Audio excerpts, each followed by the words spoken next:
Cette séance ouverte. Bienvenue à la réunion numéro 49 du comité permanent de la procédure. Meeting 49 of our Procedures Committee. This meeting will continue with our study of the electoral boundaries. Today we're going to hear from colleagues who are opposed to the report, the Commission's report, the electoral boundary reports for federal boundaries in Saskatchewan and Manitoba.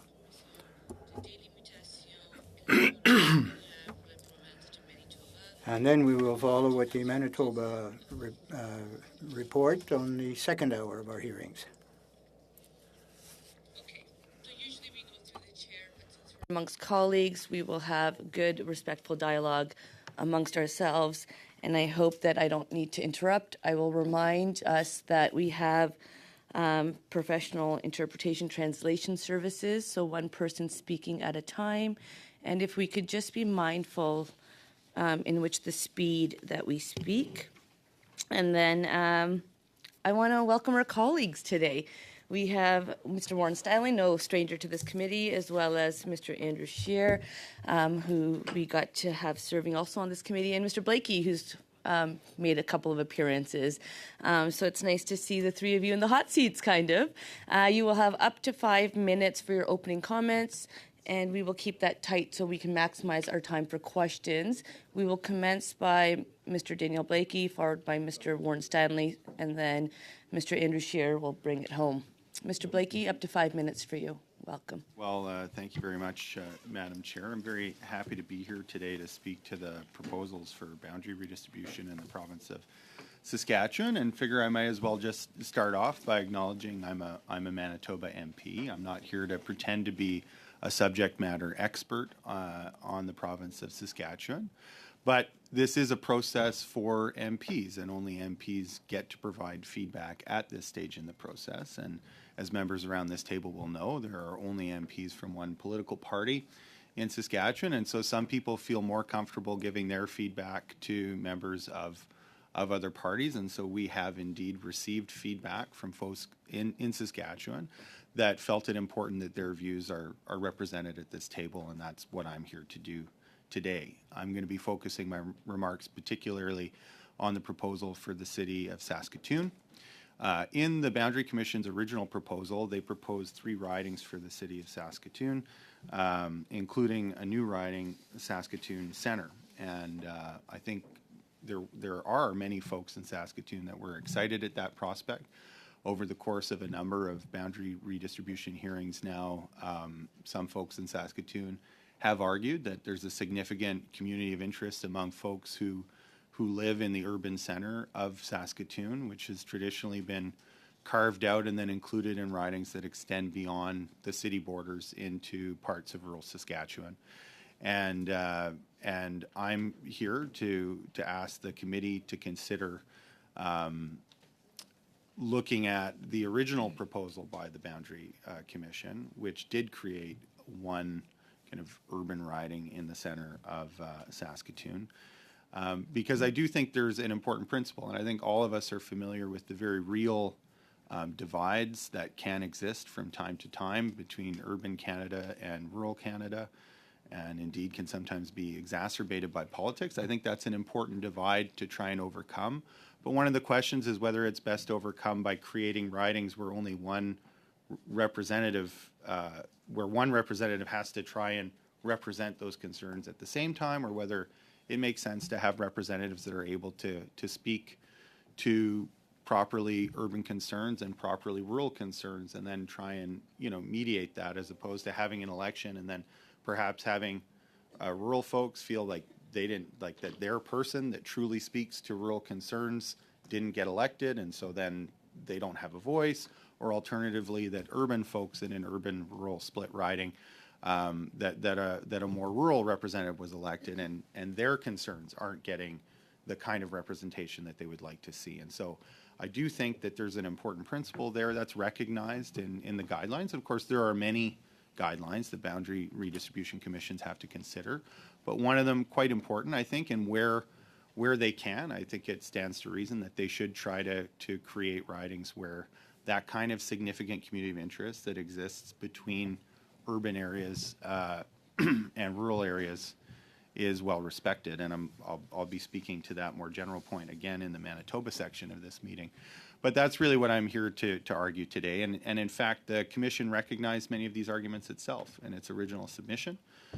It recognized that there are significant communities of interest that belong together inside the city of Saskatoon. It's why its original proposal included those things. And I know that the Commission heard from folks who disagreed, but it also heard from folks who thought that their original proposal was a very good idea. So I'm here just to communicate on behalf of those who felt that finally having a properly urban riding in the city of Saskatoon was a good idea, continues to be a good idea, and is something that the Boundary Redistribution Commission should follow through on. And I'm happy to answer any questions committee members may have to the best of my ability. Thank you very much. We appreciate that minute and 10 seconds back to committee. Thank you so much. Mr. Stanley. Thank you very much, Madam Chair. And it's a pleasure to be here in front of my colleagues to discuss the Boundary Commission. And what I see is a pretty simple change to make sure that we have people that have been historically in 2 ridings stay in those ridings. So I sent a paper with my presentation, and the section of the guidelines of this effect is section 15.1b1, community of interest or community identity and historical patterns of an electrical district in the province. So this is what I'm basing my objection on, the fact that we should take into fact some of the historical context. And this is not a domino effect. This presentation and this appeal only affects the ridings of Regina Louvain and Regina Coupel. And what it does, quite frankly, is it moves about 5,500 people from Louvain to Coupel, and then those 5,500 people back from Regina Louvain into Coupel. So you're basically having 11,000 people stay in the ridings that they have been in, some, in the case of Regina Coupel, since 1993. These people have voted in this riding, they've been in this riding, they live in the riding, and really, I think it might be one thing that the committee just overlooked. I believe that it doesn't affect the spirit of the Boundary Commission and what the intention is. And I think it's something that, as MPs, we get to know our constituents quite well. And if we have the ability as the PROC committee to put forward a recommendation to ensure that people maintain and stay in those ridings, I think it's something that we should look at and upon favorably. I'm going to answer the questions that were laid out for me. One, I have talked to my colleagues about this, and my colleagues in Saskatchewan have looked favorably upon this objection, and they are all in favor of it. And no, this objection wasn't made at the Boundary Commission because it's based on the second map. So the first time we've had an opportunity to bring this forward is as MPs at the PROC Commission, because obviously it is a new map and there was changes made from the original commission submission before that. And like I said earlier, there is no domino effect upon every other riding, which I think is very important to take into consideration, because this does not make more work for the Boundary Commission in Saskatchewan. It is just a simple trade between Regina Louvain and Regina Coupel. And does the objection have support of a community? Yes, I've lived in the community. I know the people in these communities. If you're from Regina, you know that there is a difference between NOD, which is north of Dewdney, and south of Dewdney. It's a big thing in Regina. And a lot of people in the area that would come back to Regina Louvain is actually, it's called Lake Ridge and Lake Ridge Edition. They shop in the same areas, they go for coffee in the same areas, and their kids will go to school in the same areas as well. They're part of the same community associations, and same as the people that go back into Regina Coupel. They'd be part of the same community associations, their kids will go to the same school. And like I mentioned earlier, there is historical reference. People have voted in that riding since 1993. And finally, the rationale is I think it's just easier for people to vote where they voted before, and it's basically an objective place where you're making the lines, and it's about 6 city blocks that we're asking for the change where people live in, and it's something that we can be done, I think, quite easily. And I very much look forward to answering any questions my committee members may have. I believe it's a pretty common sense solution to a problem where people will feel comfortable voting where they have before historically. So thank you very much, and I look forward to the questions. Thank you very much, and you provided us a minute back. So, Mr. Scheer, over to you. Thanks very much, Madam Chair, and I want to address three topics. First, I'd just like to spend a few moments just to provide a counterpoint to what my colleague has laid out for the committee in terms of blended urban and rural seats. And I just want to flag that, in Saskatchewan, this has been a matter of debate the last three electoral boundary processes, and I just note that in the 2013 process, Saskatchewan was the only province that had a dissenting report from their boundary commission, precisely because there were many voices who felt that the move away from the blended urban-rural ridings into urban-only ridings actually wasn't reflective of the nature of the province. And so, in the case of Regina Capel, I'm the last rural-urban blended riding in the province. So I just wanted to talk about those linkages between communities, which are so important. In terms of the changes that Mr. Steinle has just laid out, I just want to signal my support for his proposal. If you take a look at the two maps that I've distributed, the first page is the proposal that the Commission has tabled with the House of Commons, and the back page is as they exist right now.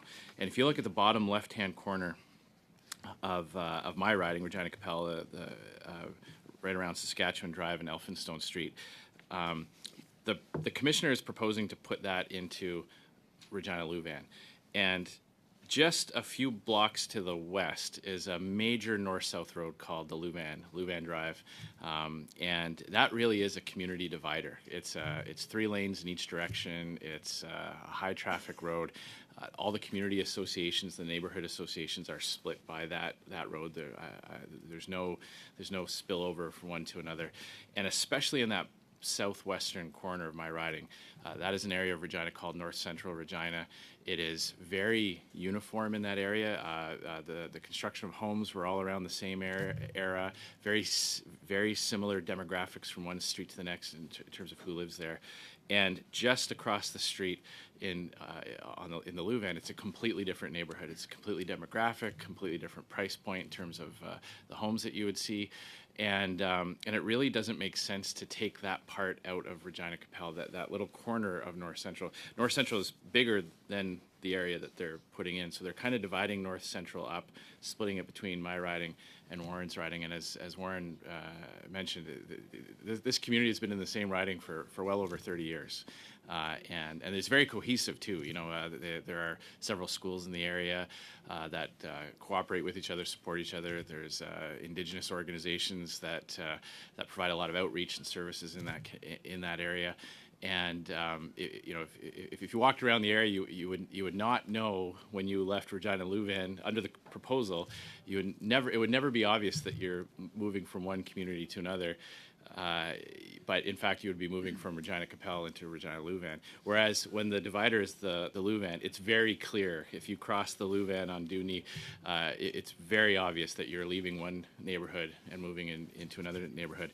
And in terms of voters being in the riding that they have historically been in for many years, it doesn't make sense to give Regina Capel more of Regina Louvain in the north, and then to offset that, give Regina Louvain some of Regina Capel in the south. It would make far more sense to leave that corner of North Central in Regina Capel and move fewer voters from Regina Louvain into Regina Capel. That would cause the least amount of disruption. The proposal that the Commission has done, but by doing this, has just added more people that have to move from one, or have the effect of being moved from one riding to the other.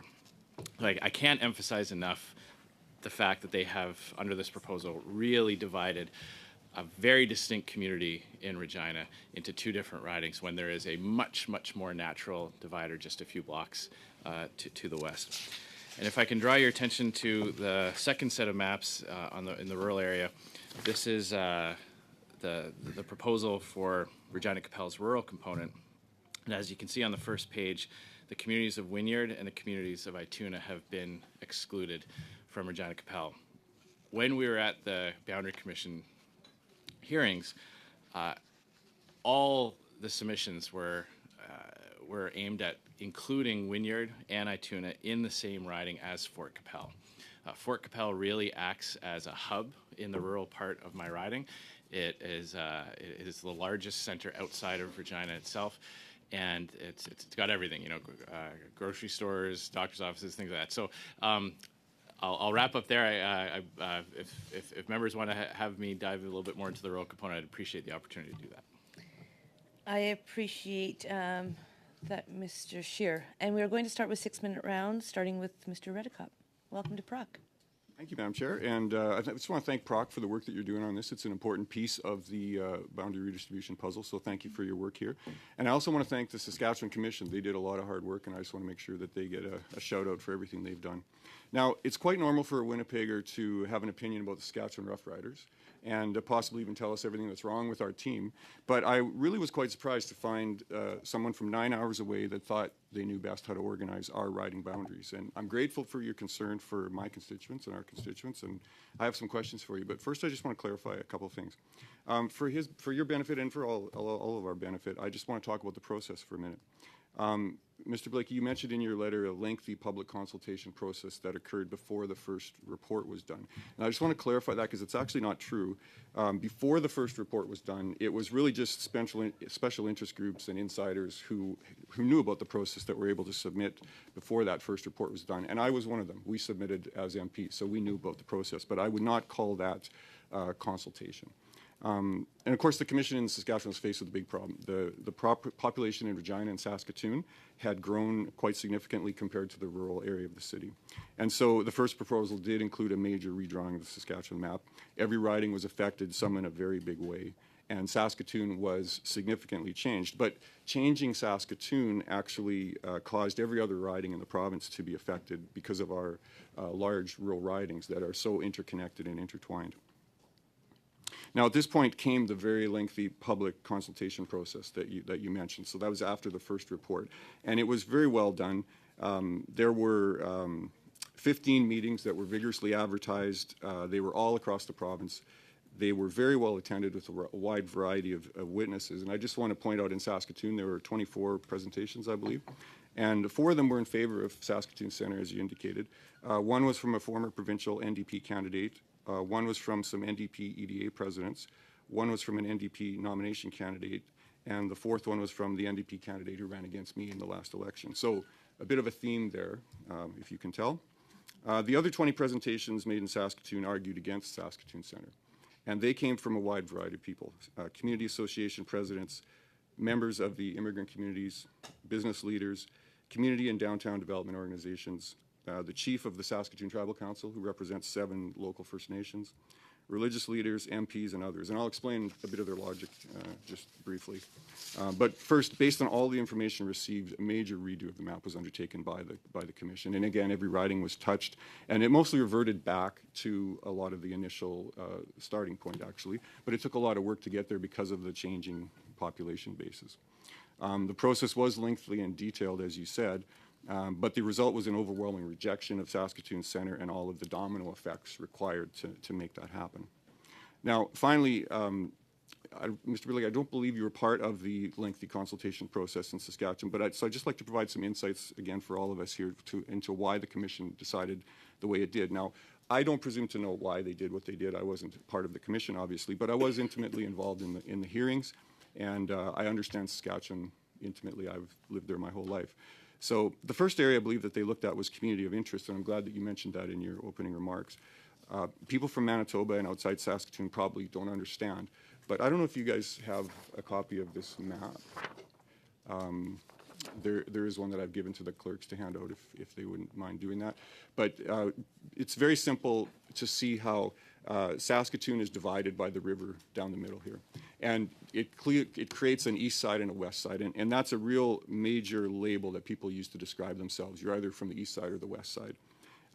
It's completely ingrained into our identity in Saskatoon. The river, right down the middle, as you can see, is a natural barrier, and it restricts travel except for major artery roads and highways. And it's also a major social, economic, and demographic barrier with significantly different histories on either side. And that is why in 2012, the Commission, when faced with the same question, rejected the idea of crossing the river just because it just didn't match the way the city was. The other strange thing about this, if you look at this map, is that it allowed, what was left over was part of this of the riding over here. Where are we? Over here. No, sorry, here. And it went together with this part down on the south and went together with this part over here in the east. A very strange collection of leftover bits and pieces that were caused as one of the effects of having the center riding. So a very strange thing. The secondary they believed that they considered was the testimony from the tribal chief Mark Arcand and others, who said the majority of Indian and Métis people live on the west side of the river, and they presented census data that proved that point. And he said that Saskatoon Centre would dilute Indigenous representation as the Indigenous population is mostly on the west side. And to paraphrase what he said most people that live on the east side haven't spent time on the west side, so how can they speak for Indigenous people? And the boundary that they've proposed here cuts right through the center of that Indigenous population. And finally, I believe they looked at the at-risk population, which again is centered on the west side of the city. And it has services for that population on both sides of that boundary that was proposed. So it really didn't make sense. So I hope that helps everybody understand a little bit better the process that actually happened in Saskatoon. Now, Mr. Blakey, how much time do I have left, Chair? 20 seconds. Okay, very quickly. Well, maybe I'll ask this question. Part of the issue here is to consult with colleagues in Saskatchewan. So did you consult with colleagues? And if so, I'd be curious to know if they agreed with you. Well, first of all, I'll say I appreciate the question, and in future would appreciate time to give an answer. But no, I have not myself engaged in an extensive consultation in the way that the Commission did. And I think I'm out of time, or I might have more to say. Thank you, Madam Chair. Thank you, Mr. Blakey. With that, we will go to Mrs. Romanato, up to 6 minutes. Thank you very much, Madam Chair, and I'd like to thank my colleagues for being here with us today and for presenting. And as an MP from Quebec, it's always helpful for me, for my colleagues who are in for Saskatchewan, to explain a little bit how this affects folks in your riding. So I really appreciate that. And I do want to follow up a little bit about what my colleague Brad was just talking about with you, Mr. Blakey. He asked you if you had any consultation with other colleagues in Saskatchewan, but I also wanted to know, have you reached out to people from these ridings, and you were mentioning specifically with respect to the creation of a Saskatchewan Centre, or the creation of a potential Saskatchewan Centre, or Saskatoon Centre, my apologies. Big difference, absolutely. Has there been any outreach in terms of, have you received feedback specifically? Because you didn't provide it in a briefing note to us, so we'd just like to know what kind of feedback you received. Did you receive letters? Did you receive emails? What was it that you received that is prompting your presentation today? If you could elaborate, please. Sure. I mean, the reason I'm here today is because, we received feedback as a party for folks who reached out to the federal office that were concerned when they saw the revision of the initial proposal by the Boundary Redistribution Commission. And as I say, that's, I think, a natural thing for folks to do. Sometimes they don't, if they don't, some folks don't feel that they can reach out to their own local MP to talk about those things for various reasons. And so they reach out to people in the political universe that they're more comfortable talking to. And so they reached out to the federal office of the NDP to explain their concerns. And I'm here to relay those to the committee. I do think that, you can even use some of the Boundary Commission's own arguments to mitigate in favor of the idea of having a Saskatoon Centre riding. For instance, in their own report, the Boundary Redistribution Commission said... I don't want to cut you off, MP Blakey. I did read the report, so I am versed on it, but I just wanted to see with respect to your specific objection. And I want to ask the same question to my colleagues, Warren and Andrew. Did you also receive any feedback with respect to the possible creation of Saskatoon Centre? If you could let me know if you've heard anything about that. So in terms of Saskatoon, no, not me personally. I was involved and was present at the hearings for Regina, so I didn't have the opportunity to weigh in on that. But in terms of the proposal that I've put forward, this is reflective of the testimony that was made at the hearing. So I'm quite confident that what I'm advocating for today would be reflective of what the people who attended those hearings in Regina and in the rural part of my riding were asking for. And MP Steinle, it sounds a little bit like it's not a simple swap in terms of numbers, but it seems like there were areas that could have been chosen to move versus others. So in terms of the math, you did provide us some little information with respect to how many people would be affected and so on. In terms of support, I'm assuming, as Mr. Scheer has said, that you've received support for the argument to favor what you're proposing. Could you provide us any additional information? Have you talked to mayors or citizens groups that have also supported this recommendation that both you and Mr. Scheer are providing us? Yeah, we had contact from people that were in the north part of Regina Louvain questioning why they wouldn't be voting for the same MP as they had before, but also the same MP as neighbors from across the street. Like Mr. Scheer said, Regina Louvain's a big dividing line in Regina, and they, being part of the same community associations, being part of the same school groups, being part of the same SCC's school community councils, they didn't understand then why they'd vote for a different MP because they're so tightly knit. Especially, like I said, part of the community up here is Lake Ridge 1 and Lake Ridge 2. Like they're very, the demographics are very the same. And like Mr. Scheer said, to move people and cut North Central in half, it just, for us, just want to put a lens on that for the commission that they may not have thought of, because I think they were focusing on the numbers, and it keeps the numbers very, very tight. Like Mr. Scheer would get his 5,275 voters back, and I'd get the 5,771, and they'd be very, very close together for the total amount within the ridings as a whole. Okay, and I'm not sure if any of my colleagues here also have some follow-up comments. I don't want to hog up all the first round. I'm just going to look down the hall. No. So with respect to Mr. Redekop's proposal with respect to the river, again, I have not had the chance to visit all of. I'm going to have to come and visit you. We should maybe have a trip. But with respect to the river that you were mentioning, and Mr. Scheer, you were also mentioning a little bit about near the airport, the road that's near the airport that you said is sort of like a boundary. Is that correct? Am I understanding correctly the map that you provided? There is a street, Lewin Drive? Yeah, so if you could elaborate a little bit about that, that is the natural boundary, is that correct? It is. I'm trying to think of an equivalent that people, it's kind of like the Bronson Avenue maybe, or the Airport Parkway. It is the biggest north-south arterial road. The speed limits in some I usually go a little bit faster, but I think it's 70 kilometers an hour most of the way, and a few spots it might even be a bit higher. It slows down some of the residential areas. But the reason why I talk about the speed limit is like it's not just like a regular road with traffic lights every couple hundred meters. There are lots of streets that don't cross the Louvain because it's such a major arterial, and it really does act as a separator. So based on what my colleagues are talking about the river in Saskatoon, it makes a lot of sense that it would have the same effect there. Excellent. Thank you so much. I look forward to a trip to Saskatchewan. Madame Goudreau, jusqu'à 6 minutes pour vous.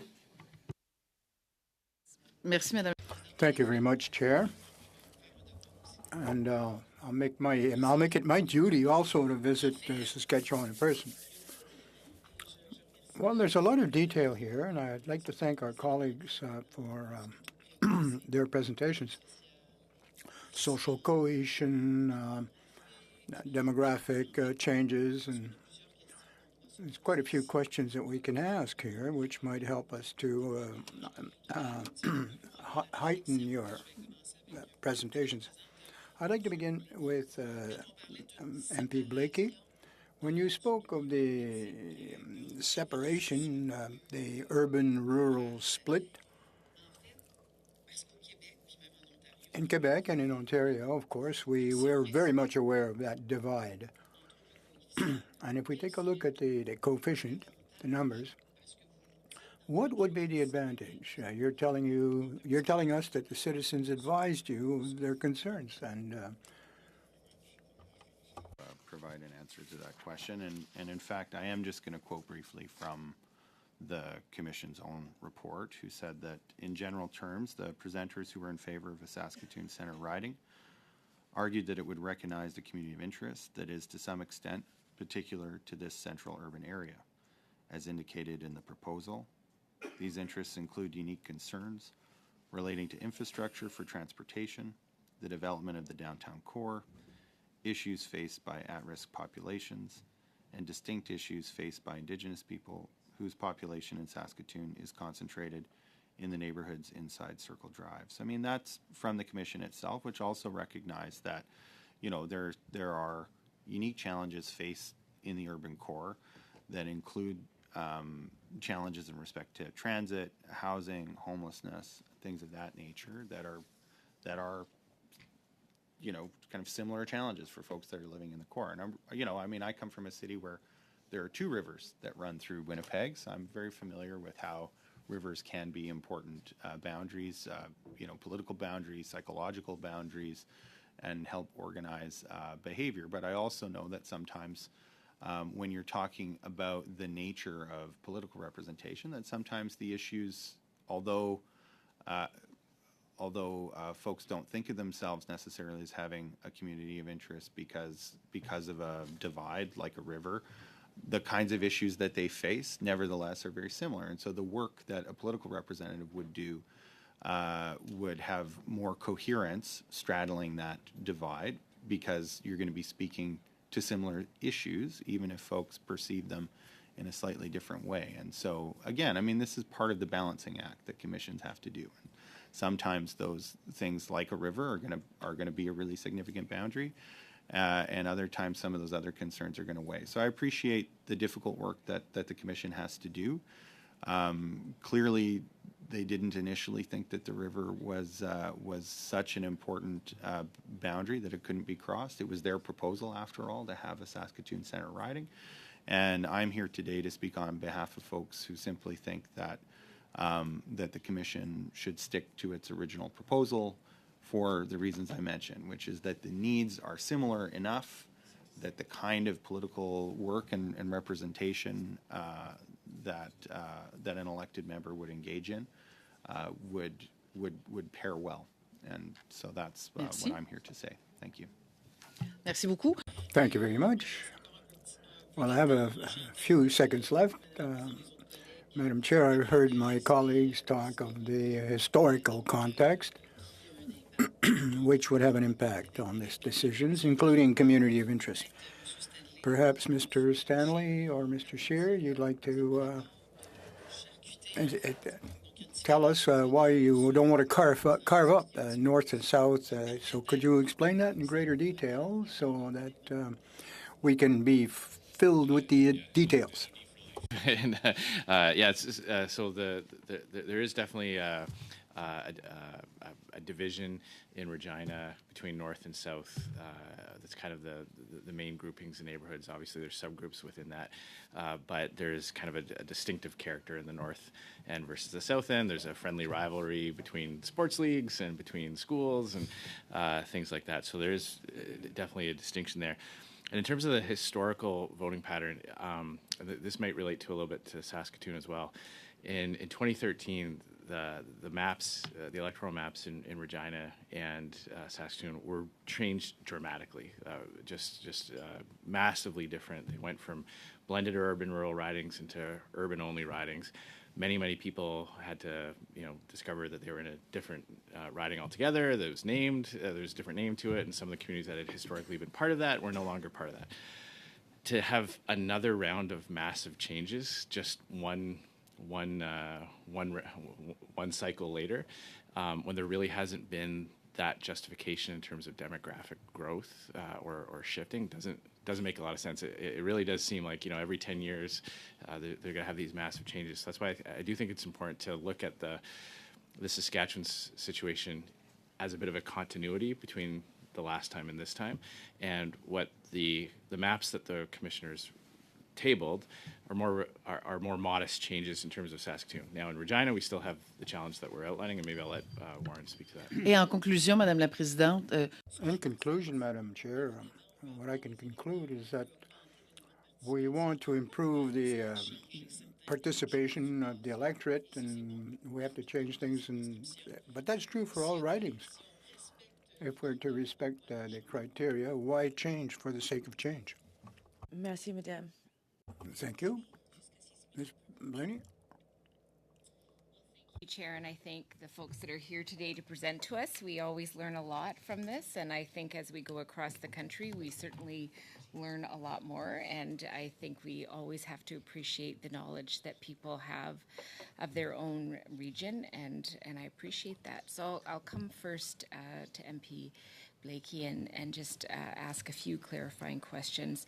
It sounds like the concern here, and I think we've heard from other folks at the table, that figuring out how to have a riding that really reflects the needs of the constituents is always a challenge, especially when you're looking at urban versus rural. I know I represent a fairly large riding. I wouldn't say any of my communities are extensively huge, and so they don't have that huge urban sprawl.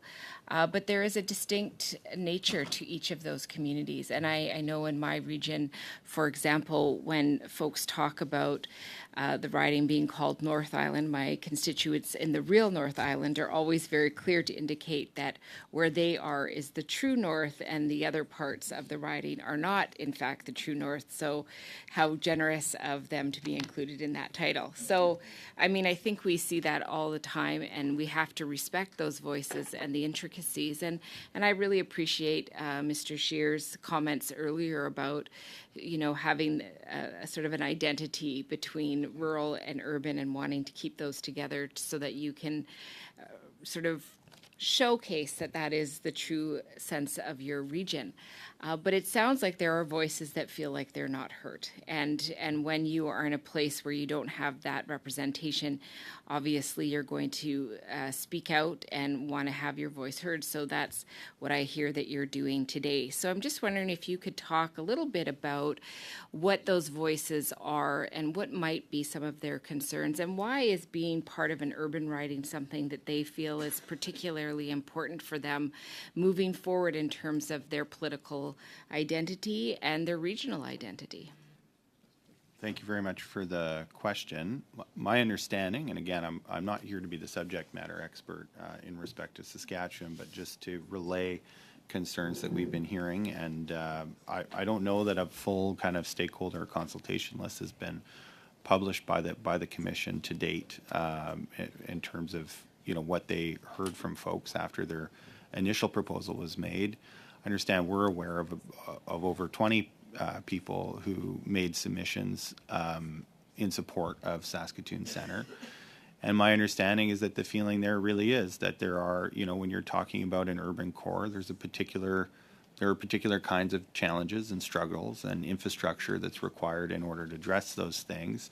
That is simply not the kind of infrastructure or challenge that you would experience in rural communities. And for as much as, you know, people know each other, and there's, you know, people who live on the outskirts of a city or just outside a city do travel into the city and things of that nature, what they're looking for in terms of improvements to the community around their home is going to be very different if they're living in a community just outside the city than if they're living in the city core. And so I think the gist of those representations are to say that for people who live in an urban core, they want to be able to have representation that doesn't feel divided between having to represent very, very different communities of interest with very different infrastructure needs, but would rather have the opportunity in a Saskatchewan context to have an urban representative that's able to kind of focus and specialize in the kinds of issues that you experience in an urban core. And that's, I think that's really the kind of main thrust of what people are concerned about. And without getting into the full history of it, some members around this table know it better than I do. That's not something that's largely been true because of the way that ridings have been have been created in Saskatchewan over some period of time. And so, Saskatoon's population has been growing, and I think folks feel that the city is at a point now where it doesn't make sense to deny Saskatoon a properly urban riding. That's maybe not going to cover all of the city, although there are proposals that would see Saskatoon divided into 3 ridings pretty neatly without extending very far into rural areas. I appreciate that because of the kind of historical fact that you've had urban-rural split ridings in Saskatchewan, creating 3 ridings for the city of Saskatoon would require a significant rejigging of the electoral map, which is why that happened in the Commission's initial proposal, because you can't do that without making some significant change. But I think, the idea that a growing Saskatoon means that the time has come in order for there to be a properly urban riding is certainly the view that we're hearing from a number of folks in Saskatoon that did make representations to the Commission. So while Mr. Redicott may well be right that in the initial round there were only 4 people, I think he'll find that when more detail is published on the public consultation process that took place after the Commission's initial proposal, that there were in fact substantially more people who did submit in support of a Saskatoon Centre riding. That's certainly what we've been hearing. Well, thank you. And since I have about 8 seconds, I will give that back to the committee. Thank you. Your generosity. Thank you. We appreciate every second we can get. Up to 5 minutes to you, Mr. Redicott. Thank you, Madam Chair. I just want to pick up on something that I'm sensing here that's a little bit of a confusion. I just want to clarify this. So, Mr. Blakey, in your initial opening remarks, you talked about blended rural-urban ridings, and there's been some talk back and forth about that. But I just want to make sure that everybody understands that in 2012, when the Commission made their changes, at that point the ridings were blended rural-urban ridings. In fact, the riding that I represent now was represented by my colleague sitting right beside me, including a whole swath of rural areas beside it. And part of the big change that happened, and it was first contested in 2015 election, was a change to only having rural or urban ridings in Saskatoon, 3 urban ridings. One of the ridings has a tiny bit, about 5% of a little piece of rural, but for the most part, there's 3 purely urban ridings. So that actually happened in the last go-around of this. And of course, the NDP actually won that seat, the Saskatoon West seat, and then the voters changed their mind 4 years later. But I guess my question is, are you aware of that? Are you aware that there actually are no blended rural-urban ridings in Saskatoon today? Well, as I say, I'm not a Saskatchewan subject matter expert, but I was aware of that. I enjoyed my time sitting around a caucus table with Sherry Benson and thought she did an excellent job at representing folks there, and of course respect the choices that voters make. I think what we're talking about today is going one further and trying to talk about the kinds of issues that that present in an urban core, and then trying to create a representation around that. One thing that I want to mention too is the proposal for Saskatoon Centre actually would create a 4th riding in Saskatoon called Saskatoon-Wanuskewin, which is actually a blended rural-urban riding. So we would actually go from having 3 urban-only ridings to actually 3 urban ridings plus 1 blended riding, which is going kind of in the opposite direction that you're talking. So I just wanted to clarify that because there's a little inconsistencies there. And that's why you'll find we've kind of submitted our own proposal for how the lines might be drawn in Saskatoon to create 3 properly urban seats in Saskatoon, or to maintain 3 properly urban seats, but while having a Saskatoon center riding. So I do that would hear have been that. very helpful during the consultation process. So I want to switch to Mr. Scheer, because I'm a little confused. You talked about Ituna, and I know you kind of got cut off, but I was confused about what you were talking about there. So could you kind of pick that up and maybe enlighten us? Thanks very much for giving me the opportunity to do that. So the Commission heard from several community leaders in the communities of Wynyard and Ituna. And in the original proposal that people were reacting to during that process, the proposal was to eliminate most of the rural part of, I shouldn't say eliminate, move most of the rural part of Regina Capel into Yorkton Melville. And the commissioners heard from Reeves and RM councillors and other community leaders that their trading pattern, their traffic pattern, where they work, where they put their kids into activities, was all north-south into Regina and into Fort Capel. So the commission has put most of the rural part back into Regina Capel, but it has left Wynyard and Ituna and the areas around it in York and Melville. And what I'm here today to highlight is that that is not reflective of what the commissioners would have heard. They would have heard from people from those communities telling them that they feel more aligned with Regina or Fort Capel, depending on if they're talking about Ituna or Wynyard. And just the reality on the ground is that those are the communities of interest. And again, going back to the historical pattern, they've, Kelleher and Ituna are just down the highway. They've been in the same riding, I think, since the 60s. And Wynyard and Raymore are kind of the same thing. Those are communities that are very closely linked. And while this proposal has put most of the rural back, I think they just fell short of where the line needs to be. I think we have about 40 or 50 seconds left. Have you spoken with your colleagues about that change? I guess it would be Kathy Wagenthal in York and Melville. Yeah, I have. It has a very minimal impact on York and Melville. We're talking about if they put those communities back into Regina Capel, it'd be about 2,700 electors from York and Melville into Regina Capel out of 76,000. So it's a minor change. I don't think it'll upset the balance. And again, we have to keep in mind that the commission has given itself massive latitude as it relates to northern Saskatchewan about varying from the quotient. So we're talking. I think it's well within the acceptable. It certainly keeps the difference between York and Melville and Regina Capel well below the 25% threshold that's actually in the Act. And just if I can, I can't stress enough the historical pattern on the urban part of Regina that Warren and I are also talking about. That community of North Central has been in Regina Capel for decades, and to split it up into two different ridings, I think Warren just reminded me, his riding is called Regina Leuven for a reason, because the Leuven is such a major geographic divider in our city. Thank you. Mrs. Sahota, up to 5 minutes. Madam Chair.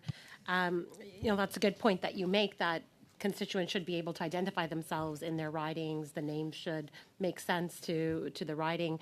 We've heard that from many members previously. We also heard arguments even in the Nova Scotia presentation regarding rural representation versus urban representation, focus members having the ability to focus their advocacy here in Parliament regarding their ridings.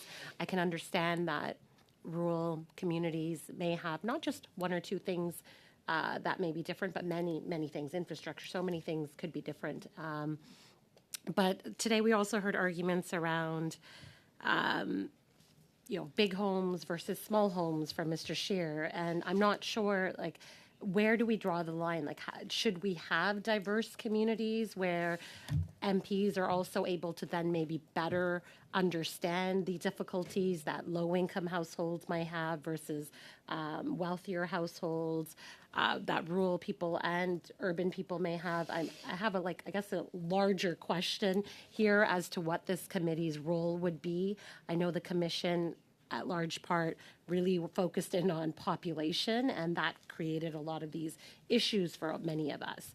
But when I hear things like big homes versus small homes, I don't know whether that's something we should be looking at. So, Mr. Scheer, I'll allow you to clarify first, and then if anyone else has comments. Yeah, look, great points, and of course, when you're creating electoral boundaries, you have to have some kind of guidelines to determine where to draw lines. So, some geographic features are obvious, municipal boundaries obvious sometimes, but when you're within a city, it's a little bit trickier. How to say, well, why should this part of Regina be with that part of Regina? Regina Capel, under both proposals, has a great deal of diversity in terms of income levels, quality of housing, all kinds of things like that. What I was trying to say by talking about moving from one neighborhood to the other is about the cohesion within a community itself. As we all know, in the communities we represent, yes, there's Regina, but then there's north of Dooney, and then within that there's Coronation Park, there's Argyle Park, and then even within that sometimes you can have little clusters or areas that maybe were developed around the same time and people move in North Central is very, very distinct, and it is very easily identifiable. It's got kind of not natural boundaries, but roads that act as boundaries to it. So the Leuven is the biggest one. The tracks that run south are the southern boundary for most of the boundary is another one. There's only a few places where you can cross from north into south because of the way the train tracks cut across the city. So my point was not that, you know, all one type of house should be in one riding and all another, but just in that particular area, if you were walking, say, west along 3rd Avenue, it's all one neighborhood. Under the current map, you would at one point be crossing from Regina Capel into Regina Leuven, and there's no natural reason, there's no obvious reason on the ground for that to be the case. Whereas the Leuven is very, very clearly the separator. It's just a distinct neighborhood on either side of the Leuven. You would obviously know you're moving from one part of Regina to another, and so there's just different social cohesion and community cohesion on either side of that. So that's what I was basing my proposal on. Any other comments?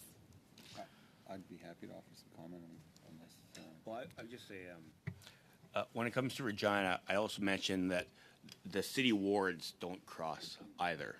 So like the councillors in Regina Leuven right now, going straight down to Leuven, there are 5 MLAs that represent that area, and none of those provincial boundaries cross either. And same as city councillors, they don't cross the Leuven either. So it kind of falls in line and makes sense that way as well.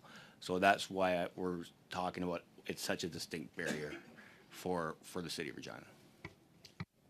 I would simply say that, I mean, if you look at, and I respect we're talking about, I'm talking about Saskatoon, we're talking about Saskatchewan, but one of the things that the Manitoba Boundary Commission recognized in some alterations to Winnipeg Centre, you know, they're moving that riding to go north of the CPR tracks, which is a pretty significant divider within the city of Winnipeg. They're doing that because they recognize that that Point Douglas is a core area like downtown Winnipeg, and that the core of city centers tend to have issues in common and face similar challenges. And so I think one of the value adds that the Procedure and House Affairs Committee can offer to this process, because, you know, I mean, boundary commissions very rightly start from population. It's a clear metric. It's something that you can really kind of carve up. But I think one of the things here that we can add is thoughts about the nature of political representation and how to advocate for certain kinds of issues and how that cashes out in this place. And I think when you have a core area like Saskatoon Centre could be as a riding, that's something for this committee to reflect upon in terms of the nature of political representation and how to make that like a more cohesive or coherent job for the person that voters are going to choose to represent them in this place. Thank you. Madame Goudreau, 2 minutes et demie. Thank you very much, Chair. Well, I'm finding this quite pleasant for a second meeting, and I want to thank you. And very constructive and very important. Of all the various elements that have been presented, I have a question that may not be easy. We want to be coherent. We want to be logical with what's going on and make sure that we are in keeping with what's going on provincially in their boundaries. But very often, things are so mixed that we want to do something that's simple to comprehend. My only question then, why? With these various arguments that we've heard, for and against, what motivated the commission to carve up these things in what appears to you to be quite illogical?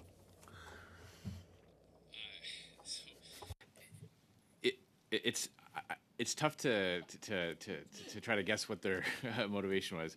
I do think that the massive change they made with Northern Saskatchewan really had an effect on the other ridings in the south, because of the massive disparity now with what they've drawn the northern map. And so I think they were trying to get awfully close to voter parity after making such a monumental change and such a departure from long-established principles in the northern riding. I wish I could develop that thought at great length. Honestly, when we saw the proposal, I was baffled. Giving Regina Leuven that little corner of Regina Capel, I don't think anybody saw that coming. Nobody even discussed it at the hearings, because it was just nobody would think that would even be on the table. So I don't want to speculate on why they did it. I can just tell you that it caught everybody by surprise. And sometimes I think it's just was an oversight. I think they try to keep the numbers close, and they drew a line on the map, said, oh, well, the numbers are closer that way, and they didn't think about removing people from a riding they've been in historically for 30 years. And that's why this is such a good process, because when we look at the map, those things come to our attention right away, and then we can bring those objections forward. So I think the commission can look at that and say, that makes common sense. Why wouldn't you try and leave as many people in their ridings as possible? And I'm hoping they accept that. There's been a lot of rightful fuss and even conflict over how people draw lines on the map over the years. And I think, you know, when you're looking at population numbers specifically, it's easy when you're looking at the map to say, oh, well, if we just jut out here, then we get a better sense of numbers. And I think that's why this committee has something to offer, not because commissions don't take other things into account, but I think this is a point in the process where there's an opportunity for folks to look at what came out of it and to see if, in some cases, that desire to kind of equal the numbers out might have trespassed against other important principles. Thank you. Mrs. Blaney. Well, thank you, Chair, and I'll ask this question of all the panelists, and I'll start with you first, Mr. Steinley, since you're right over to my left. I'm just curious if you could talk a little bit about the work that you've done in terms of looking at these lines and talking with Indigenous communities to see how they feel about that representation and if that matches the boundaries that they would see in terms of their communities. Well, for the Indigenous communities, that would be the north central part, which Mr. Scheer has elaborated on quite succinctly, where you split north central in half, which is one of the largest Indigenous communities in Regina. So I believe he'll be able to answer that better, but splitting that distinct community in half, in our opinion, doesn't make sense, and that's why we brought this forward today. So I'll let Andrew elaborate on that a bit more. Yeah, and again, kind of linking back to the tail end of my last comment, this proposal to split North Central up, I don't think anybody saw it coming, so there wasn't really a lot of communications on it. I think most people in that area that were aware that changes were coming at all would probably just assume that in its entirety, North Central would be kept whole, whether it was in Regina Capel or within Regina Louvain. And to be honest, nobody was really floating the idea of moving it to Regina Louvain until these maps were tabled. And as Warren indicated, I don't want to repeat it, but maybe just to stress that the urban services that are offered Indigenous communities are all centered around North Central. They've got the Indian Christian Métis Fellowship is there. They've got the Alternative Measures Program for. They've got all kinds of housing initiatives, urban reserves. They're all the North Central Family Center. These are all institutions and organizations that provide outreach and service, and it's within that very distinct area. So there would be a natural inclination to want to keep that whole. And again, no secret to anyone around the table. I'm not from Saskatchewan. I'm not trying to tell folks in Saskatchewan how their lines should be drawn. What I'm here to do is to relay a message from many people in Saskatchewan and indeed Saskatoon who made representations to the Commission that I think deserve a voice in this process and clearly didn't find another MP or a local MP that was willing to carry their message to this committee. So I'm here to carry that message here on their behalf, because I think that notwithstanding the fact that local MPs may be comfortable with the Commission's second round, that folks who live in the area who nevertheless don't like the second version ought to have a voice in this process. And so I'm just here to pass on in good faith what we've been hearing from people in Saskatoon who believe that there should be a Saskatoon Centre riding that's organized around the idea of political representation for an urban core. That was a great spot to end on, so thank you for that. On behalf of PROC members, I would like to thank Mr. Scheer, Mr. Steinley, Mr. Blakey for your time. And just a reminder, anything that you provide to this committee will be reported back to the House, and then all of the supporting documents will go back to the Commission. With that, I hope you have a great day. We're going to suspend and bring on the next panel.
second session today. I would like to welcome our colleagues who are joining us today to address the report of the Federal Electoral Boundary Commission for the province of Manitoba. You will each have up to 5 minutes for your opening comments. The committee welcomes back any minutes you do not want to use. And we'll start with, so we have Mr. Bazan joining us as well as Mr. Blakey, and we'll start with Mr. Bazan. Well, Daniel, why don't you go first, and that gives Nikki some time to get back on the line. I do have her presentation. If she has difficulty, I can read. So what I'll just yeah, that does make sense because we actually have two objections. So Mr. Blakey would be given 5 minutes, and Mr. Bazan sharing with Mrs. Ashton would be given 5 minutes. So let's try that. Mr. Blakey, up to 5 minutes for you. Welcome. Thank you very much, and hello again to committee members who may remember me from such meetings as last hour when we were discussing the Saskatchewan redistribution. I'm going to make a similar argument, which is really about the idea of trying as much as possible to try and have less urban-rural split ridings, and which is not to say none. But I think it is a reasonable goal of the redistribution process to try and have urban ridings and rural ridings without the split where possible, because I think that's a significant division when it comes to communities of interest. So the second proposal for Elmwood-Transcona out of the Manitoba redistribution is to go beyond the perimeter highway. So in Winnipeg, there's a highway that encircles the entire city, and to take in the communities of Dugald and not quite Oakbank, but going north almost up to Oakbank. And I'm simply here to advocate for the idea that we already have an urban-rural split riding in Northeast Winnipeg. It's the riding of Kildonan and St. Paul.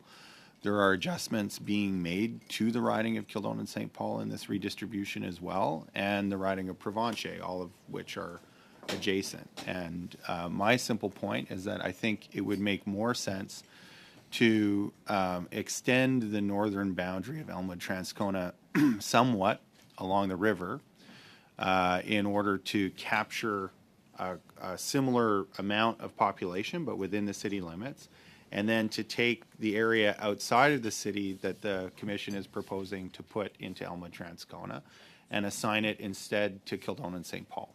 And because there is so much population, and you go up street by street on the northern boundary of Elmwood-Transcona and the border between Elmwood-Transcona and Kildonan and St. Paul, I think it would mean very little in terms of population numbers, because you can readily move the northern boundary of Elmwood-Transcona up to a point that's commensurate with the amount of population that the commission has proposed outside city limits. It would mean that the riding of Kildonan and St. Paul would continue to be an urban-rural split riding. There's certainly a lot of similarity as between, some of the rural communities that are already in Kildonan and St. Paul and the communities just outside the city of Winnipeg that the commission is proposing to include in Elmwood-Transcona. So I think it's a pretty clean solution, and it means that instead of having two urban-rural split ridings, you would continue to have one urban-rural split riding and one fully urban riding, which I think makes a lot of sense. Now, prior to the riding of Elmwood-Transcona being created and its predecessor, Winnipeg-Transcona, Transcona was included in a riding by the name of Winnipeg-Birds Hill, and I think when Winnipeg-Birds Hill was decommissioned, if you will, as a riding in favor of Winnipeg-Transcona and what now largely is Kildonan and St. Paul, I think that was a very intentional decision of the Boundary Redistribution Commission at that time to recognize that there were significant communities of interest within Northeast Winnipeg that were deserving of their own urban representation, and that to the extent that there would continue to be a rural-urban split riding, because the rest of Northeast Winnipeg wasn't enough population in order to be able to create an urban-only riding, that you would try to have one urban riding with representing a significant portion of Northeast Winnipeg, and then beyond that have one urban-rural split riding. And so that's really, I think this is moving away from that decision, and I don't personally see a lot of virtue in creating more urban-rural ridings when there's no need for that. And I think the solution here is rather simple. So if there is time remaining, Madam Chair, I'm happy to give that back to the committee. We thank you for your generosity. That is very kind. So I'm just going to do a quick sound check with Miss Ashton. Are you there? Yes, I am. Excellent. Do you want to give us a nice count to 10? 1, 2, 3, 4, 5, 6, 7, 8, 9, 10.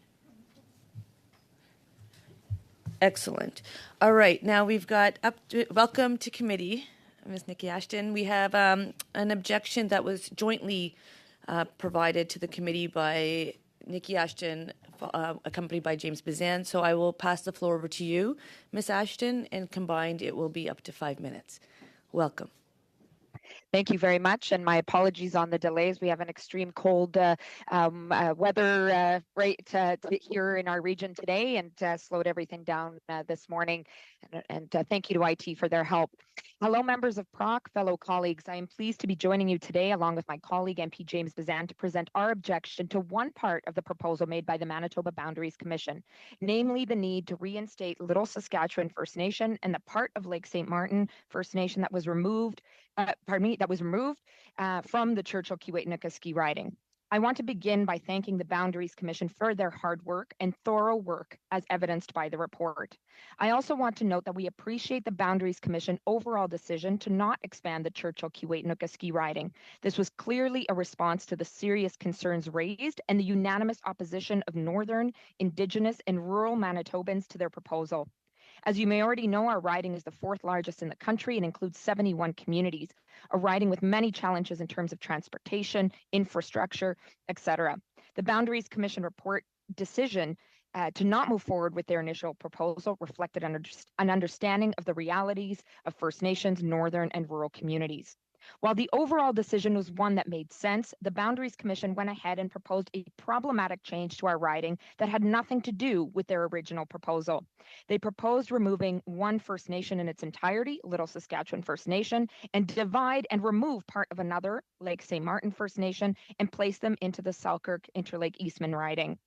We object to this proposal on a number of grounds. First, this change was not part of the initial proposal. Little Saskatchewan First Nation and Lake St. Martin thus never had the chance to be consulted on the specifics of this proposal as it was never on the table. This is in opposition to the central importance of consultation with First Nations. Second, this change will cause confusion and likely lead to disenfranchisement. We must note that Little Saskatchewan First Nation and Lake St. Martin were part of the Selkirk Interlake Eastman riding prior to 2015, but so was the entire Interlake region. In 2015, all 7 First Nations in the Eastern Interlake became part of the Churchill-Kiewit-Nooka ski riding. For 7 years, much work has been done to inform and enfranchise citizens as to which constituency they are a part of, where constituency offices and services are located, etc. Changing that for 2 of the First Nations will contribute to confusion and even mistrust, given that they were not aware that this was even a proposal on the table. It is problematic that Lake St. Martin First Nation is being divided according to this proposal. This is a small community that has dealt with major upheaval in the last 2 decades, namely the floods that led to the relocation of the community. Most people only moved back since 2015. To then split up the community as part of this boundary redistribution would be at the detriment of the significant effort made by the community to restore stability and continuity. Removing Little Saskatchewan First Nation does not make any sense either. There are 3 neighbor First Nations, Penematang First Nation, Dauphin River First Nation, and Lake St. Martin First Nation remain in Churchill-Kiewit-Nooka ski.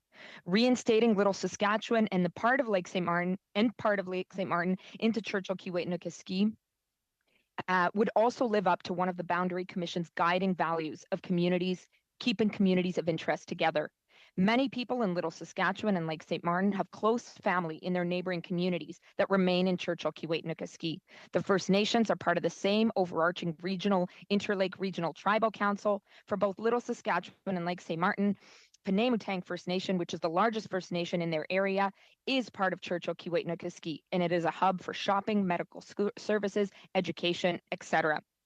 Finally, it is important to note that reinstating Little Saskatchewan First Nation and part of Lake St. Martin that was removed from Churchill, Keewatin, Nikiski would, if it were to be returned, would ensure that the population in our riding would still be under the limit.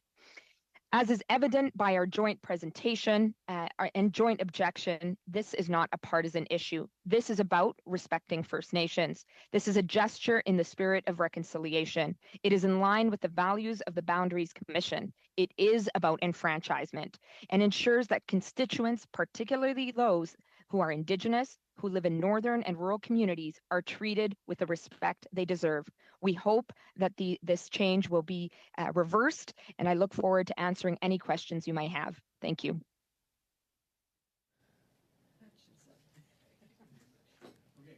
Thank you, Madam Chair, and it's indeed a pleasure to be joining everybody here at PROC today, and pleased to make this joint submission and objection with my colleague, Nikki Ashton.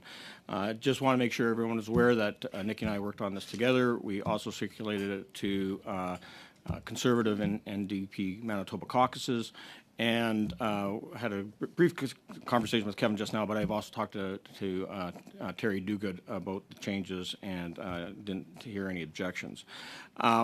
This does come down to pardon me, Madam Chair? We look forward to hearing more from you during the question round. I'm out of time already? Yeah, you had 15 seconds when your partner passed it over to you. And I will just say that we have to remember to speak perhaps a little bit slower because interpretation is being provided. But that was good because we haven't done this for a while. But I'm sure they're going to ask you lots of great questions. With that, welcome to committee, Mr. McGuire. Up to 6 minutes to you. Thank you. I would be glad to give Mr. Bazan a bit more time, but I agree with his presentation and that of Ms. Ashton, and I have a few questions for Mr. Blakey, I guess, in regards to this division or his proposal. We have a number of other ridings in Canada, particularly even in Manitoba, that are already urban-rural, and I noted that in the report tabled by the Electoral Boundaries Commission that Elmwood, Transcona, and St. Paul would virtually be within 100 votes of each other in regards to the population with the present report. But you said in your presentation, Mr. Blakey, that and I understand Transcona is growing. Can you give us some idea of what the overall increase in population in Elmwood, Transcona has been in the last 10 years? It's been significant. I don't have the numbers in terms of how much it's grown, but I think it's, I think some of the rejigging of the electoral map in Manitoba has to do with the fact that there's been significant population growth across the province. Of course, there's been quite a fair bit of population growth in Steinbach, which is why the Boundaries Commission has been looking at trying to rejig Provencher, and I think the changes to Elmwood, Transcona have more to do with trying to cut some population out of the riding of Provencher due to exceptional population growth relative to some other parts of the province than they do with population growth in Elmwood, Transcona. With the population growth in Provencher, and they had to do something, so that's a part of the proposal. Did you speak with any of the neighboring members, like the member for Kildone and St. Paul, or even the member for Provencher, where you're saying that the population would have to decrease? I haven't, no, but I am aware that Mr. Falk made a submission to the Boundaries Commission proposing what the Commission has done. So I suspect that he's not disappointed with their proposal. And did you have any other members of Parliament from Manitoba or the NDP sign your objection? I noted that you not didn't, from not from Manitoba, no. Yeah. So you're proposing that all the neighboring hoods being moved from Elmwood, Transcona into Kildone and St. Paul in the Commission's report remain in Elmwood, Transcona, and that part of the RM of Springfield is being put into that the part going into Springfield is being put into Elmwood Transcona be added instead of to Kildonan and St. Paul. Is that what you're proposing? That is what I'm proposing, and that the northern border of Elmwood Transcona would be adjusted accordingly so that it's a population neutral move. What that would do is it would retain Elmwood Transcona as an urban-only riding, and it would maintain Kildonan and St. Paul as an urban-rural split riding instead of. Yeah. Ask, how many people would be moved then from the north part of Elmwood Transcona into Kildonan and St. Paul? Well, it's not that folks in the north part of Transcona would go into Kildonan and St. Paul. What I'm proposing is that currently Elmwood Transcona doesn't extend past the perimeter. What the commission is proposing is that a chunk of territory outside the perimeter would be added to Elmwood Transcona. What I'm suggesting is it would make more sense to take that area, which has to come out of Provencher for population reasons, add it to Kildonan and St. Paul, and then adjust the northern boundary of Elmwood Transcona, alternatively the southern boundary of Kildonan and St. Paul, in order to make up that difference in population so that it's not strictly adding to Kildonan and St. Paul, but it's just shifting between Elmwood Transcona and Kildonan and St. Paul in order to keep one urban riding and one urban-rural split riding. So are you suggesting that the population counts would be the same in each riding in regards to the change, or are you suggesting that, or have you calculated what the new population counts would be in each riding? Well, I think there's a way to do it in a population neutral way. So my suggestion to the commission is just to extend the northern boundary of Elmwood Transcona as much as would be necessary in order to have the same number of people in that area as you move the northern boundary of Elmwood Transcona, as are represented currently in their proposal to add population outside of the city limits. Something in between the two proposals that have been on the table so far. That's right. All I'm suggesting is that their proposal to include territory outside of the city of Winnipeg stop and instead be included in Kildonan and St. Paul, because I recognize something has to come out of Provencher, and then just simply move up by however many streets are required to equal the amount of population in the area outside the city they're currently suggesting would be added to Elmwood Transcona. How much time do I have, Madam Chair? Have you had any written presentations or people speak to you from the RM of Springfield that told you they don't want to be a part of Elmwood Transcona? No, I haven't had people say that they don't. But I mean, if you think about the nature of representing the riding currently, for what is a relatively small number of folks that would be added to Elmwood Transcona, you're talking about establishing a relationship with a whole new council for Springfield. You're talking about another regional health authority. You're talking about rural, having relationships with rural MLAs that currently aren't part of the riding. It is a significant change in the kind of work that the MP for Elmwood Transcona would do and who they liaise with and the issues that may come up. Area, though, between Springfield and Transcona, because they've got region. It's an issue about which reasonable people can disagree. I think on balance, it's better to maintain one urban riding and one urban-rural split riding, and that there's a way to do that without offending any of the other principles that the Commission is rightly concerned about. Excellent. That was a very good exchange. I kind of enjoyed it. The little bit of overlap in between, perhaps less of, but otherwise that I feel like I know your communities better. Special appearance today. I'd like to welcome Mr. Kevin Lamoureux to committee, and 6 minutes to you. Well, thank you, Madam Chair, and as has been suggested, maybe I could stand for my presentation. No. Madam Chair, I have a few questions, maybe just to continue on in terms of the line that my colleague, Mr. McGuire, was asking of Mr. Blakey, and that was, have you had any discussions at all with the member from Kildonan and her thoughts on what you're suggesting? I haven't. No, as I say, Mr. Falk made a submission to the Boundary Commission, suggesting the very thing that they've undertaken in their proposal, and my own feeling was that it was likely Ms. Doncho would agree with Mr. Falk on that. But so I haven't had a conversation with her about it. As I say, I mean, I'm here mostly to speak to the principle of maintaining an urban riding and an urban-rural riding. So I mean, I think as I say, this is something about which reasonable people can disagree, but I think it does make sense to try and have cohesive urban ridings and cohesive rural ridings where that's possible. And this is a case where it certainly is possible without, there's no kind of major redrawing of lines that has to occur in order for what I'm proposing to be population neutral. And so I just think on balance, it's an argument about the kind of principle of whether. Just the amount of time I have, only 6 minutes, okay? In regards to Mr. Falk, has he indicated any support for your suggestion?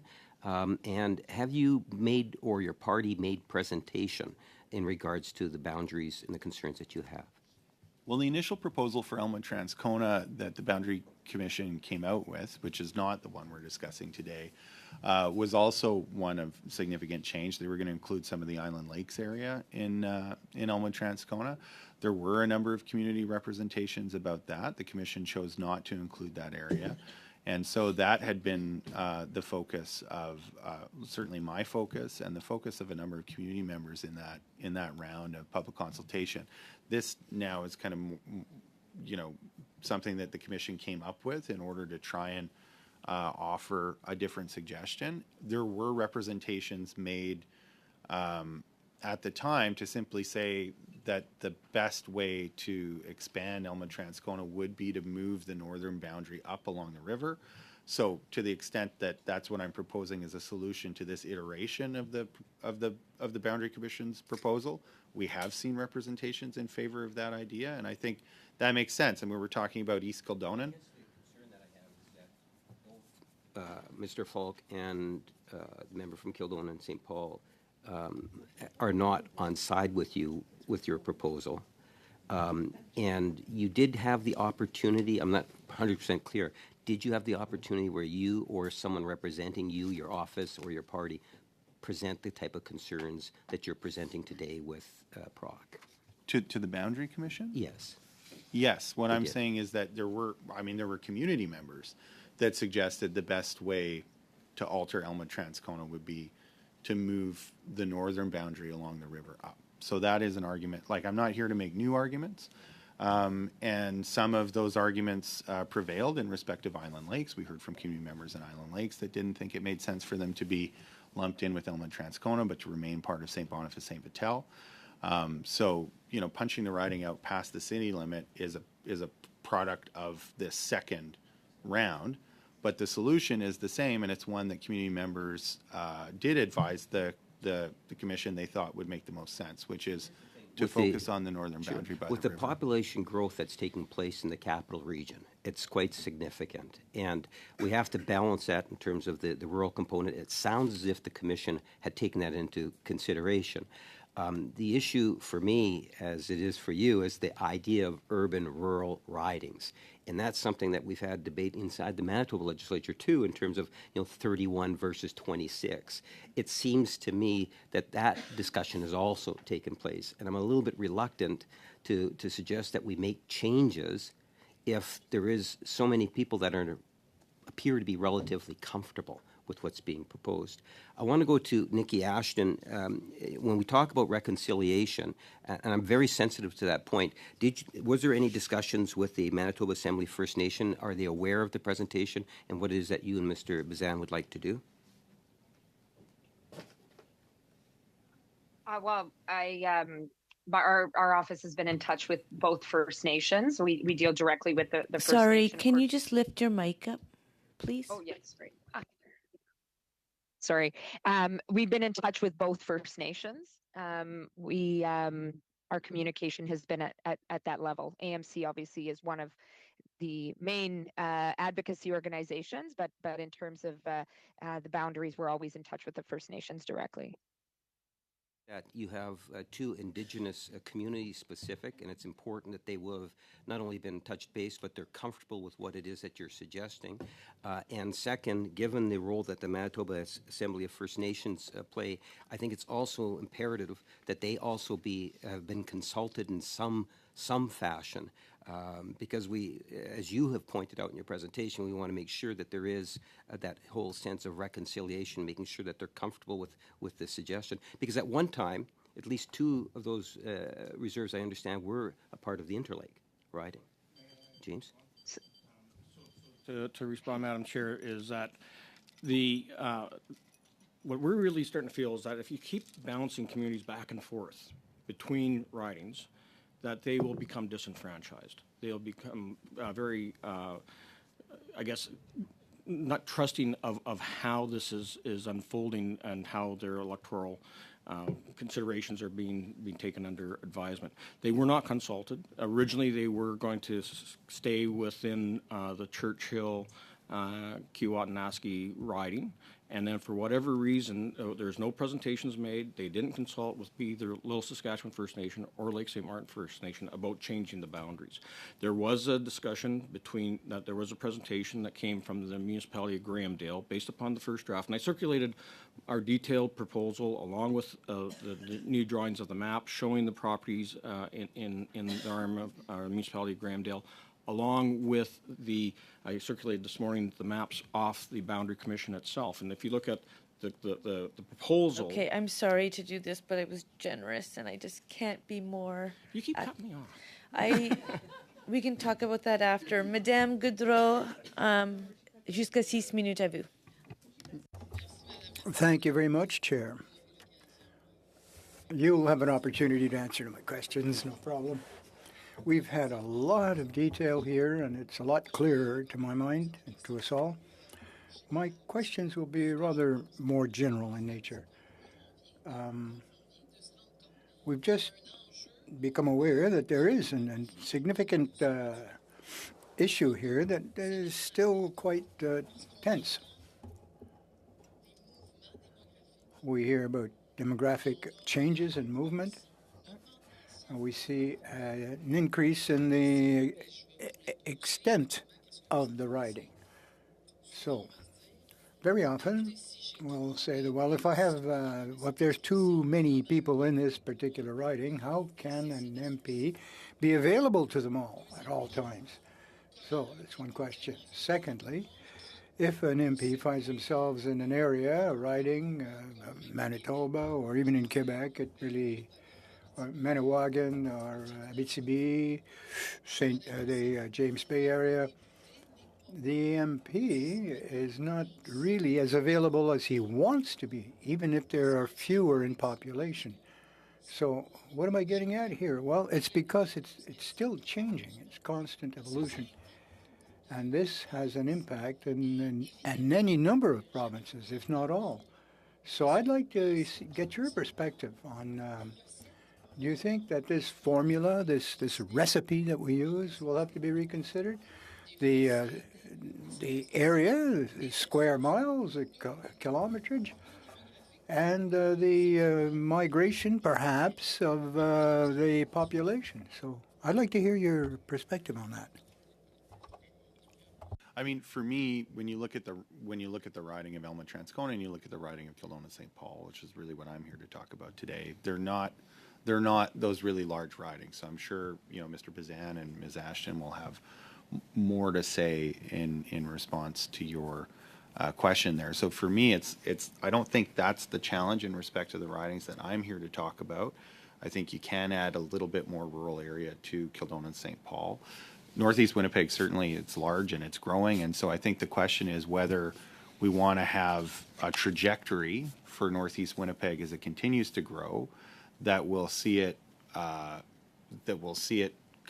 two ridings, potentially stretch out, or whether we want to have a trajectory where there will be a Northeast Winnipeg riding within the Winnipeg city limits that continues to grow as the population grows, and then have another riding that captures more of that section of Northeast Winnipeg, and indeed sometimes a bit on the other side of the river, and have the rural area that it has now, perhaps less, perhaps more, depending on the rate of population growth. So to me, I'm really here on the principle and the trajectory of representation in Northeast Winnipeg, and I think Mr. Bazan and Ms. Ashton are a better place to answer. I'll address it from a rural Manitoba MP standpoint. I can actually say that we had all rural Manitoba MPs of all political stripes work together after the first report came out, because the Boundary Commission in Manitoba was very tied to the principle that there needs to be a recognition that populations stay within a 10% variance, and that way every riding is equal in the vote in the House. We made the presentation that they should go beyond that variance, knowing that the Act allows up to 25%, recognizing the fact that Ms. Ashton has a riding that is already 70% geographically the province of Manitoba, or in excess of that, 72.5%. And so we were prepared to balance that off and work with Ms. Ashton to ensure that didn't happen. The Boundary Commission took that under advisement, but what was surprising in our submit after we saw it, and the reason we made our submission, is that the splitting of one First Nation and removing the other First Nation that was for the last number of years in Ms. Ashton's riding should be returned, so that we don't, and the big issue here is reconciliation and disenfranchisement, and wanting to make sure that those individuals feel some continuity every time we do the boundary. Puisque vous m'amenez sur le sujet, parce que But now that you broached the subject, and I didn't perhaps cover everything I wanted. When you talk about First Nation communities, I don't want to lose a thread. And in reference to consultation, I want to make sure I understand. Is it because they were not consulted on the, or were they not able to provide you with information? I mean, they weren't consulted. How do you define that? Of the first draft that came out from the Boundaries Commission, they were still in the Churchill riding, and the Boundary Commission had actually proposed something similar to what I drew out. The Arm of Grahamdale took an exception to it because it actually split the town or the village of Gibsonville in half, and so they made a suggestion to redraw that line. And unfortunately, when they redrew that boundary, they decided to put Little Saskatchewan back in and split Lake St. Martin in half, and that was unfortunate. There was no consultation. The First Nations didn't feel like they need to make a presentation. The arm of the municipality of Grahamdale thought they had to because of the split of the town. ma dernière question, quand on parle. So my final question, speaking of territory, if you will, if we expand the territory, the ratio of individuals, of course, will go down. So what would you make of that? Yes, yes. I'll repeat then. Given that eventually, with this demographic growth, the territory will have to be expanded if we take a look at the numbers. So how is an MP supposed to deal with that? You know, he might be on flight somewhere else, and he has to travel all over by air, and other people could just go door to door or bicycle. Well, I think it'll need a little bit more than 2 minutes to discuss that, but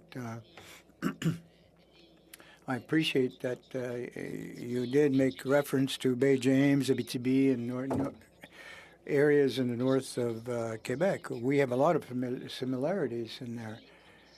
But Parliament, as well as these commissions, should review and revise these.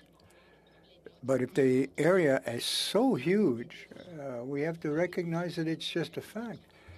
Statistics Canada, for example, and their data is not necessarily 100% accurate. There's some areas where a lot of people are overseen, particularly in isolated Indigenous communities.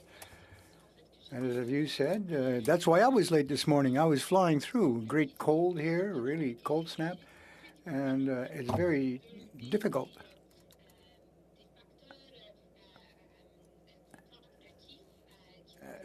To deal with all of these things and which hinder an MP from doing their job.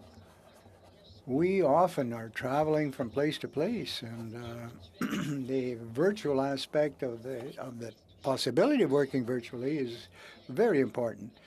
We need that connection with our communities. But bottom line, it's not to have two categories of MPs, those who represent close to their community, they can touch the flesh, they can meet people, and other MPs who take forever to get to turn the territory, as it were. But it's a matter of equity, I think, and we have to ensure greater equity for all. Thank you. Well, thank you, Chair, and I want to thank everyone for their presentations today. And I'm going to, of course, come to Ms. Ashton and then follow up with you, Mr. Bazan, on this very concerning process, and really glad to hear you're here doing the important work that you need to do, especially around Indigenous communities. So I guess my first question for Miss Ashton is just around the work that she's done to consult with the Indigenous communities that are currently within her riding. It sounds very clearly to me that there was one process put forward, the nations felt comfortable with that, and then suddenly there was a new map provided by the Commission, and it really confused everyone and has brought up issues that could not have been foretold. And one of the things that really concerns me through this process is that we should be a country that is working actively to encourage Indigenous communities to participate in the federal election process. And the best way you can do that is by making sure their voices are heard. So I guess I just would like to hear from you, Ms. Ashton, what work you've done with those communities to amplify their voices. And then the second part of this question is just really around what could the Commission potentially do better in the future to include Indigenous voices and make sure that they're not heard. And I will just say this, that as a BC MP, I mean, if the Union of British Columbia Indian Chiefs said anything about a nation without consulting with them first or just amplifying their voice, that would be a huge concern in my riding. So I think it's really important that we recognize this is a nation-to-nation process, and we have to honor those Indigenous communities and not undermine their voice in any way. So I leave that to you. Yes, thank you for that recognition, and that is at the crux of I think the work that we do, and you know, and I also want to acknowledge the work that James Bazan did for many years, also representing First Nations. I think both of us, if James will allow me to share, you know, feel that this particular change is unfair and disrespectful to these two First Nations, deeply disrespectful, and as noted, will contribute to disenfranchisement, which, as you point out, Ms. Blaney, is a huge issue that we've all said we need to contend with. So one way of contending with that is enacting or acting on this objection and reinstating these two First Nations into Churchill, Keewatin, Niukiski. You know, we've spent 7 years building relationships, and I don't mean this in a political sense. I mean it in terms of servicing communities. In fact, one of our 3 offices is in Peguis First Nation, which is the biggest hub in the Interlake region. And so essentially we'd be cutting off 2 First Nations that are relatively close to Peguis from being able to access constituency services, which I think we could all agree is not acceptable. But as was pointed out again, you know, these were 2 First Nations that were never, this proposal was never on the table to remove them from the constituency. They didn't have the opportunity to voice anything. And you know, we hope the Commission will take into account that that's not the way to do things. I think there were real efforts done, you know, in terms of the big picture and respecting First Nations, but this is a particular indication that there's work to be done on that front. And a way of fixing that or correcting that wrong is by reinstating the entirety of Lake St. Saskatchewan First Nation and the other half of Lake St. Martin back into Churchill, Keewatin, Niukiski. Yes, I was going to come right to you, Mr. Bazan. I really appreciate it. And just before you start, just want to acknowledge how great it is to see that nonpartisan effort to have people come together and just say this is the right thing to do. So please go ahead. And Nikki and I have worked many times on issues that affect both our areas and you know, about neighboring ridings. That it's important that we do that and advocate for our constituents. I'll just say this, that why this change what they're doing. If you look at the map, so Punamuntang, which is Fairford First Nation, is still staying in the current proposal in the Churchill Keewatin Niukiski riding. Then Little Saskatchewan is now returning back to Selkirk and Eastman. I've represented in the past, and they're a great community. And then you got right next door. All these three First Nations are attached. And then you got the split First Nation, Lake St. Martin First Nation, that then Nikki and I will both be servicing if we stick with the current proposal. So we should just keep it what is the boundary. And I go back to the principles that were laid out by the Manitoba Boundary Commission. One is to respect historical patterns and the continuity of previous riding boundaries. And then they also want to respect communities of interest or identity, for example, communities based around language, shared culture, and history. And so that is the principles that they worked on, and yet for whatever reason, without the consultation with nation to nation, they are now, I fear, as Nikki is, the disenfranchisement and the potential lack of participation in the next federal election going forward. We can't just keep bouncing them back and forth. Well, thank you for that, and I really appreciate the importance of the nations knowing which riding, not necessarily which politician they belong with, but which riding that they belong with. And I one of the things that I picked up in this conversation is the interaction between the different nations that are potentially going to be split apart. So maybe I'll start with you first, Miss Ashton, to just talk about the impact if those folks were put down your boom. Thank you. I'll leave that with you. Yes, so I absolutely, and I know, Ms. Blaney, you know how it is, how life is for Indigenous communities. Families are shared. And James just talked about how close physically these communities are geographically.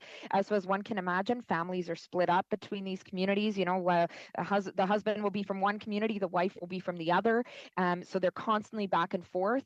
But also very, very importantly, people attend this very similar celebrations. In fact, Lake St. Martin had their first powwow in recent history this past summer, bringing that entire region together.